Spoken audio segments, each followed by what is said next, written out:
Today, my topic is a little bit different. So as we all know that the number of cancer patients who are being cured is increasing over time. So the problem they are facing as a survivor, it's a different subset of problem. And as an oncologist, we are still learning how to deal with that. And I'm sure that in due course of time, this survivorship is going to be a next big challenge. And we have to be prepared ourselves how to deal with that.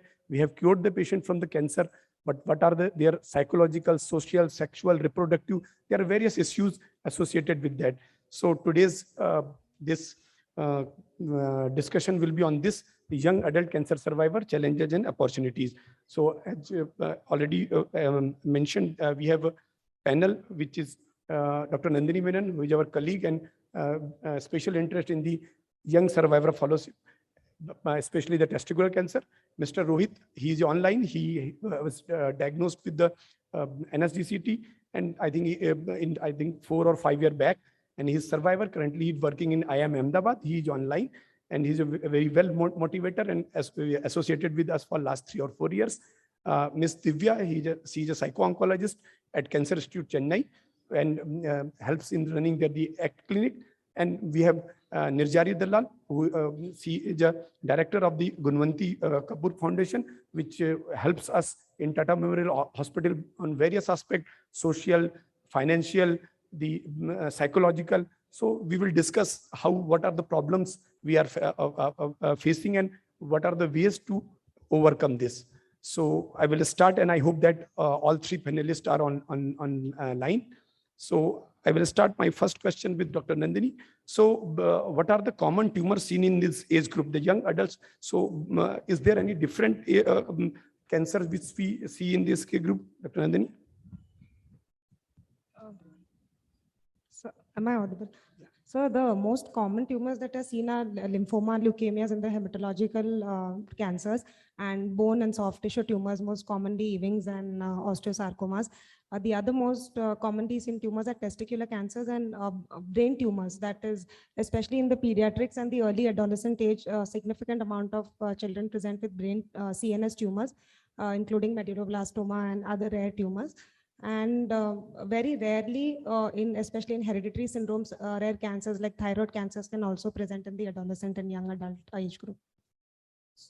So what do you feel about these? Are these cancers biologically distinct? So like a breast cancer, which can be seen in elderly population, the breast cancer can be seen in young adolescent, especially the triple negative. So is there a biologically different cancer which happens in a young adult compared to the older individual? What is your thought on that?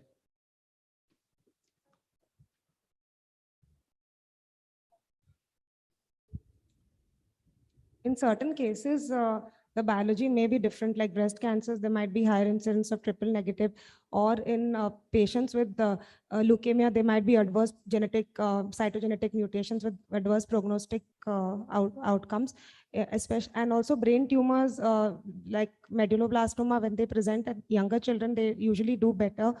So there might be some biological differences, especially if they're from as compared to any adult cancer occurring in a young adolescent or a young child. We have to think it might be a different biology, especially hereditary or genetic syndromes. For example, breast cancer coming in a very young person in early 20s, or thyroid cancer. These might be driven by germline mutations, and this is also to be kept in mind in terms of disease biology.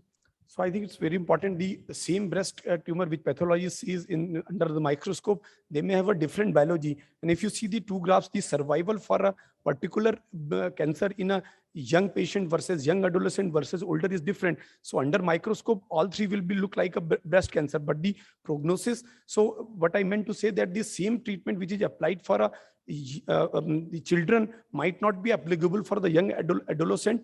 And similarly, the chemotherapy regime which is being used for an older patient might not be suitable for the young adolescent. So that means definitely, and as we all know with the biology, like a triple negative breast cancer, which has a different biology, they have a poor prognosis compared to the adult population. So what it means that we need to see it differently, and there is an urgent need to define the treatment for same cancer in this age group population, because they behave differently from a younger children compared to the adult.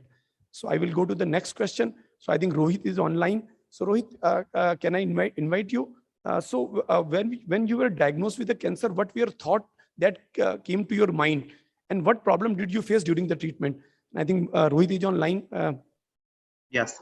Am I audible? Yes, you are very well audible. Yes, Rohit. Yeah. So Sir, I think. Yeah, just introduce 1 or 2 lines about yourself so that audience just know about you. Sure. Hello, everyone. So I recently graduated from IIM Indore, and I'm right now working with Suburban Diagnostics as a management officer. And I'm basically from Maharashtra only.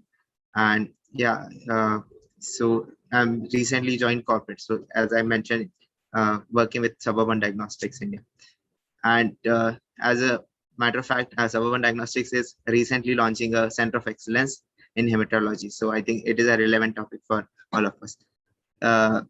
So talking about your first question. So I think the thoughts, I definitely did not know that it is going to be cancer. But there were random thoughts which were coming to my mind that why it is happening to me, right? So this is the basic question that comes to everyone's mind. Why me? But I think I was lucky enough that I was a platelet donor at TMH, and I had a background of cancer as a disease. So because of that, I was lucky enough to digest that news as early as possible, communicate the same with my parents, right?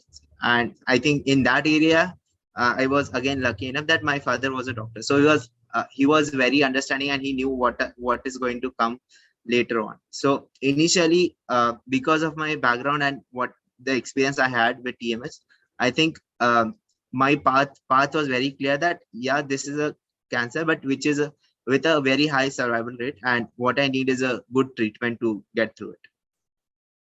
I think the important thing that the communication is what I can understand, that the communication is very important. Sometimes just the fear factor which comes with the diagnosis, if we communicate with our friends, family, that may help in understanding the disease and taking the proper treatment. And the next question, what problem did you face during treatment? So when you diagnosed with that, what actually you, how you went through that difficult phase and overcome that? So talking about the problems, I really thought about cancer as just another disease which needs treatment. So I really try to block out that it's a cancer and it's really different from any other disease. So my approach was very simple, that it's a disease which needs a treatment, right? Talking about the different phases of the treatment, so I try to take it stepwise. So I never tried to skip anything or overthink anything. If whatever was advised by the doctors or the expert, and which was needed to be done, was done with swift action. So after surgery, while chemo, I think I can remember that I was advised to drink a lot of water to keep my kidneys active, and so that I wash out all the chemos from my body, right? So which was, if I'm not going to do that, it's going to cause nausea, and then it will cause vomit, and the spiral will begin, and it will again add more chemos to my treatment. So I think that was a thing I took it very seriously, and I tried to drink a lot of water and keep my food intake normal. So yeah, being positive and just keeping a good frame of mind really helped me. And also I tried to distract myself by watching IPL matches. But I understand that you took the things positively. You not reacted overly. You thought whatever the advice given to you, you followed it sincerely, and ultimately you managed through this difficult path, and ultimately came as a winner. So were you satisfied with the information provided to you at the time of diagnosis, that what are the problems you are going to face, and how your family members supported you during that time? So what I meant that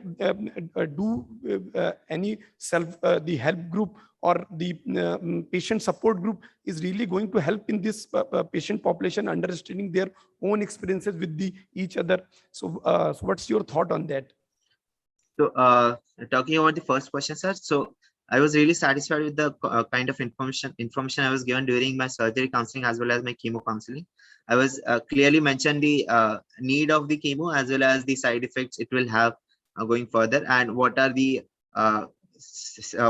sideways option that we'll have to prepare for future for my future, right? So I think that was a very clear conversation I had with you during my treatment.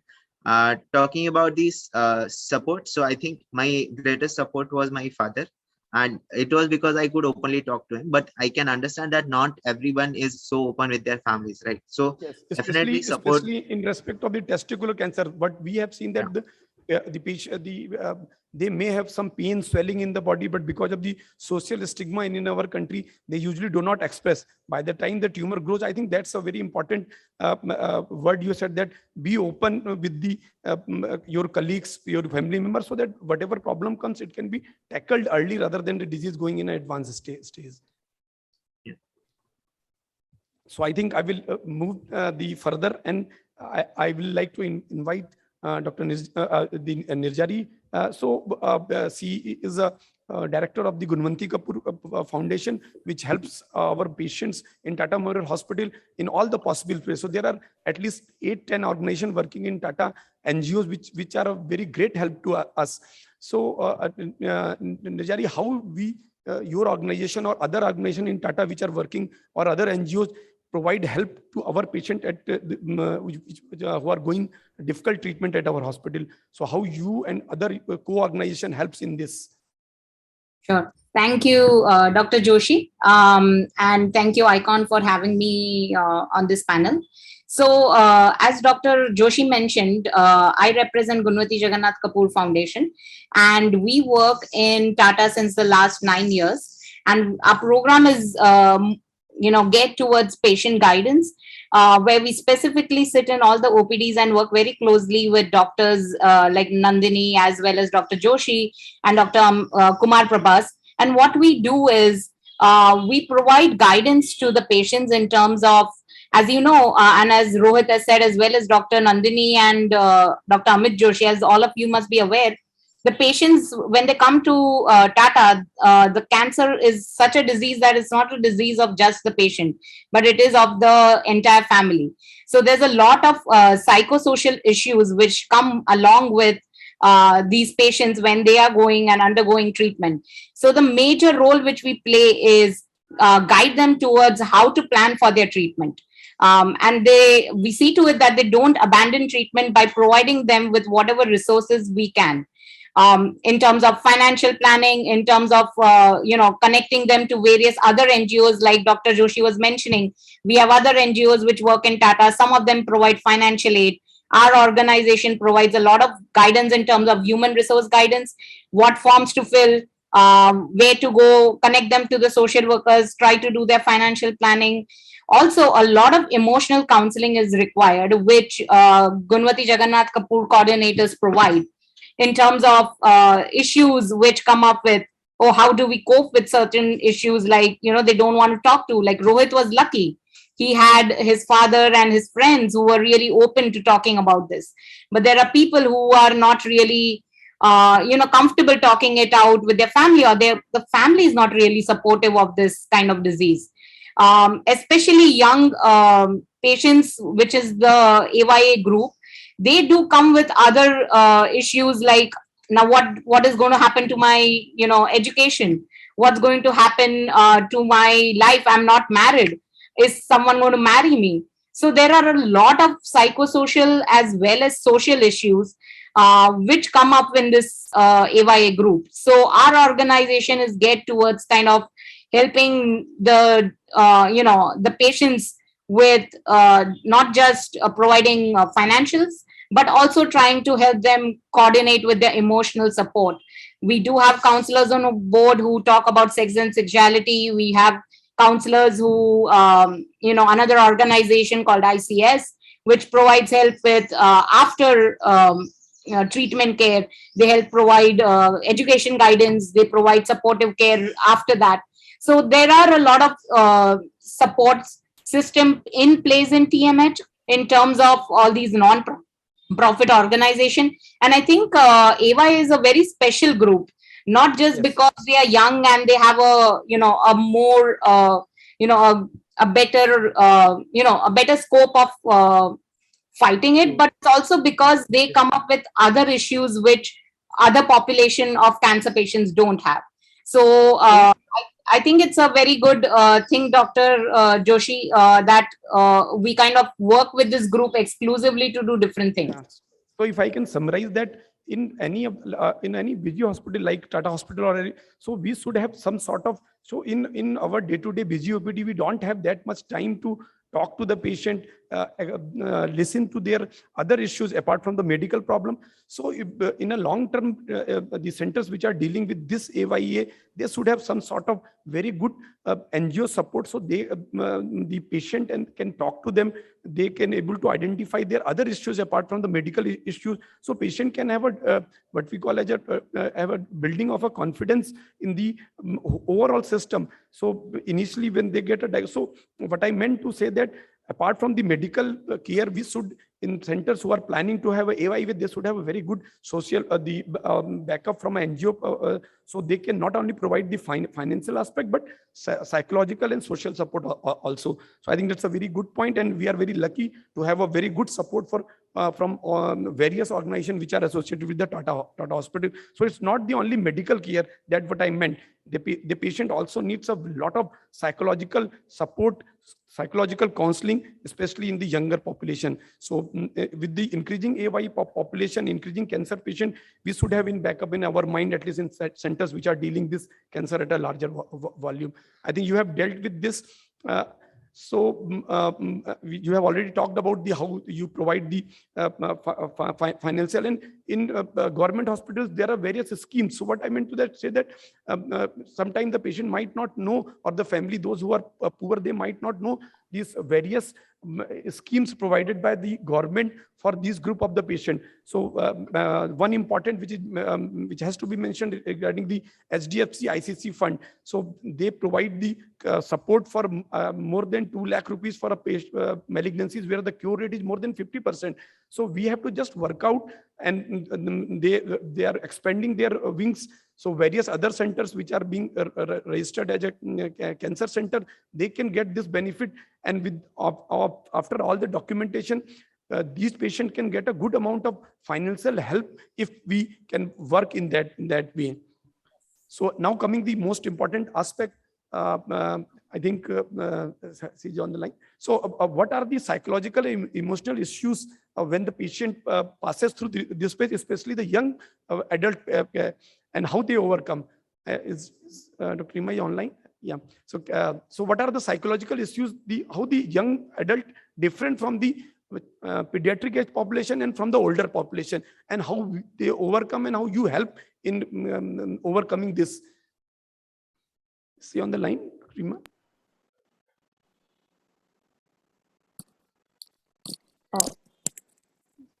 Pardon, sir. Is the question for me, sir? Yeah. Yes, sir. Yeah. So Thank you. Can you see the slide? Yeah. Yes, sir, I can able to. So first of all, I would like to thank the committee for inviting me for this wonderful conference.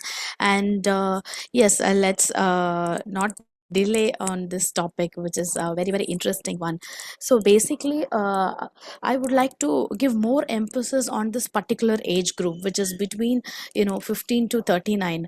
It is like actually mixed between this pediatric and adult. Most of the time, it is either they fall in pediatric, or they'll be seen as adult. But this AYA is a particular age group with very significant milestones are connected to their life, their future life. So they experience number of psychosocial concerns, as already addressed by Dr. Niraji, like education, marriage is one of some of the psychosocial concerns. But there are number of emotions attached to this. First question is like, why me? Why this happened to me, what I did, am I normal after this cancer? They have this questions affecting them on their everyday life. So we need to give them proper psychoeducation and appropriate psychoeducation for this particular question. So that is the starting the beginning point of the therapy. And Then moving on to the milestone part. So because of the cancer diagnosis and treatment, there is a disruption. The first disruption is in the education part. So it is again having a ripple effect on their career part. So when there is a good support, I could see Rohit. I'm very happy to see Rohit there, because who has got very good support from the family and understanding.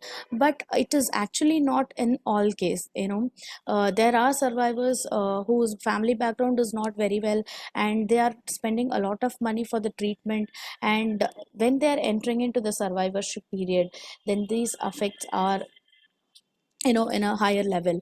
So as a psychologist, we psychoeducate them as a first part, and then we move on to the practical needs.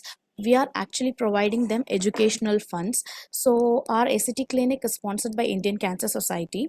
So we screen them through our ACT clinic, that after completion therapy clinic. So we identify those survivors who cannot actually continue their education, and we help them to provide academic funds through our clinic. And also we counsel them accordingly, what are the difficulties, the barriers to continue education. Is it only fund? But if it's not only fund, then we look into other factors, loss of interest, because this long period of treatment, which will actually impact on their interest pattern, because these survivors will lose very easy, lose interest in their education after treatment, and that part is taken care of. And also this cancer experience gives them a social isolation, which will reflect in their self esteem factor. So this has to be addressed appropriately. So for that we are going if I can summarize that, definitely this group of the patient needs a counseling, a psychological counseling, deep psychological counseling, to understand their problem. And as I mentioned previously, in a OPD, in a busy OPD, as a medical oncologist, we are not trained enough, and we unfortunately don't have enough time. So I think that is a very important message, that they are diagnosed, they are young patients, they have several other the questions in their mind. So we need some different approaches, not like a normal elderly patient coming to the OPD. So we need a specialized trained person who trained in the psychological, at least the psycho-oncological aspect, to specifically address their problem. So I think we'll move to the next, the issues which are faced by these survivor. And I will ask Dr. Nandini why the fertility preservation is so important in these survivors, and what we usually do when we counsel this patient. What are the ways and how we counsel this patient in our OPD when we deal this patient? So to answer your first question, most important thing that we realize, and we talk to patients, a lot of them, the fertility aspect doesn't come into play. When we see patients in the clinic, especially a leukemia or a testicular cancer who has a beta HCG of more than 1 lakh, the last thing, at least as physicians, initially before I was involved in AYA, I used to think about starting chemotherapy, TLS prophylaxis and things like that. The last thing that comes to your mind while sitting in the clinic is to ask the patient whether he wants to have a child in the future, or ask the lady whether how many children she wants to have in case she has not completed a family and is planned for, say, a oophorectomy or a hysterectomy. So after working with AYAs closely, you realize that patients are not as uninformed as you think they are. A lot of patients do understand about fertility implications. A lot of patients also understand at times that fertility might not be a priority, and probably life is more important. So this is something that comes across only after you get involved with AYA patients and survivors. A lot of concerns voiced by patients through my interactions in them is about when it is safe for patients who have received treatment or survivors who have received treatment to have a family. And a lot of patients who initially we counsel for sperm banking, they have banked the sperm, but they do not know how to go about things when they actually want to plan to have a family. So infertility or fertility preservation conversations don't happen frequently enough. And we are not trained. Even I would not be able to counsel in detail. So we need to refer them to the appropriate fertility expert who will be able to exactly counsel them and what they need to do now in the present and in the future. Probably the best time to do it would be before starting any form of therapy, whether surgery or chemo, but many times it does not happen. So like we get patients referred after an orchiectomy. So maybe as soon as you see the patient, if it's stable and the family is understanding, it is best to broach about the topic and ask the patient what he prefers, and then probably refer them to a fertility expert. Yeah, I think the most important thing is that you have to develop a rapport or confidence with the patient and then start talking. If you directly talk on day one, they might not be, they think that I'm coming for a cancer treatment and what this Dr. Hell is talking to me. So I think it's a just a gradual process. If you talk to them 1 or 2 days, so on second, third meeting, you can discuss that. And at the end of the day, it's very important because the cure rate for these, fortunately, a majority of the cancers are very good. So at some point of time down the line, 3 or 4, this question will come. So gradually we have learned this, gradually we have adopted this, the art, and we have developed the mechanism. So what I meant to say that those who are dealing with AY cancer, they should have in the mind that if they want to send the patient for a sperm analysis banking, where to send, who is the right doctor, what is the cost of the treatment. For a female patient, the use of the various GnRH agonist for preservation. So that should also come as a part of the treatment. So fertility preservation is not a different thing. So it's a part of the planning of the treatment for future. So that what I meant that apart from the, like we plan a chemotherapy, we do certain tests for chemo fitness. So this is one of the part of the fitness for this future to make the patient a good survivor and to lead a normal life. This question will come. So we should be mentally ready to deal this question. So I think I will, in the best interest, I will skip it a little bit fast. So, so what are the common issues faced by the cancer survivor? So I will ask Dr. Nandini and around about the medical, and I will request her to sum up, and then psychological, and then we'll. So what are the medical issues the patient usually face after when they become cured, when they go in a survivorship? What are the medical issues they face in the long term? So the important thing is it depends on what kind of treatment the patient has received in the past, including whether they have undergone, say, for example, a hematopoietic stem cell transplant with some high dose of alkylator agents, or received total body irradiation, or received probably craniospinal irradiation in childhood. These have different impacts. So every patient may not have the same medical issue, but by and large, for those who have received chemotherapeutic agents, the common adverse events would be for platinum group, long-term toxicities like hearing loss, neuropathy, or developing metabolic syndrome with weight gain, dyslipidemia. For those who have received alkylators, depending on the alkylator, it can range from having a second malignancy, having bladder issues if they have received high doses of cyclophosphamide or ifosfamide, or. So what we meant is that, so if I can summarize that, this will depend upon what the treatment the patient has received and what are the long-term toxicity associated with that particular therapy. So each chemotherapy will have a different type of toxicity and the time duration which has. So this survivorship follow-up will depend upon what patient has received in their treatment and at what point of time they can develop these complications associated with that, like a second malignancy, like a second leukemia, whether the patient has received alkylator, patient has received the etoposide. So from that point of view, as a medical oncologist, when this patient follows, we have to look. If the patient has received bleomycin, then we have to look for the lung toxicity. If the patient has received cisplatin, then the specific question needs to be directed towards their renal function, their hearing problem. So the follow-up from a survivorship in a medical term will depend upon what treatment they have received, what radiation they have received, which part of the body they have received. So I think I will ask this next question to Rohit. So after overcoming this, what problem you faced as survivor when you have gone back to the society? So what's your take on call that when you cured of the disease, how well your family peer group adopted you? And do you face any discrimination, or you felt that before diagnosis I was not? So we want to know your purview and what as a community we should do in this way. I think, sir, personally, I've had a very positive experience from my friends, families, and colleagues. I've received nothing but admiration whenever they hear about my cancer story.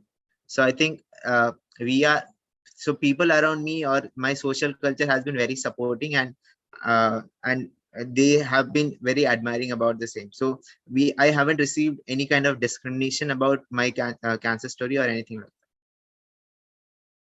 I think your journey was definitely much easier and much. Yeah, much So better. I think the most important thing is that the family support, social support, peer group support, which helped you in overcoming and becoming leading a normal life even after that diagnosis and the treatment. So I think the last question, I will take the 30 seconds with our psycho-oncologist. So how we as a community, what are the major steps as a medical oncologist we should how to overcome with that, and how we react to the patient when they come for the follow-up? So the first and foremost thing is about the giving knowledge about cancer and survivorship. So we need to make them understand there is a life after cancer and a positive life after cancer, and how to deal with this. They have more of body image issues and self-esteem issues and social isolation. So in order to actually accommodate with the changes that they have experienced after cancer, a support group is a one good thing which can help them a lot in order to change themselves. So we have a support group in our institute where we have AYA survivors who are sharing their experience in a monthly manner. We have a virtual support group, and this is going to give them a we feeling. It is going to give them, I'm not alone, I'm not I'm not the only one suffering. So this is going to give them a very drastic change, a motivation to continue their life after cancer. Yes, so I think the important message is that form a group of a survivor, so that the patient, they can see that those patients have cured, they are leading a normal life. Why can't we? So I think with this, I think Dr. Nandini has already discussed, and just a last few lines about the importance of this, then we will just close. So what are the medical issues apart from that these survivor can face in the long term? What about the weight and the lipid and all that? Just a few words, and then we'll close that. So as discussed earlier, we need patients up for looking out for medical issues like dyslipidemia or weight gain. Also in patients who have received particular radiation, like to the head and neck, then we need to look at endocrine evaluation. People who have received radiation to the hypothalamic pituitary axis, they need to undergo endocrine evaluation.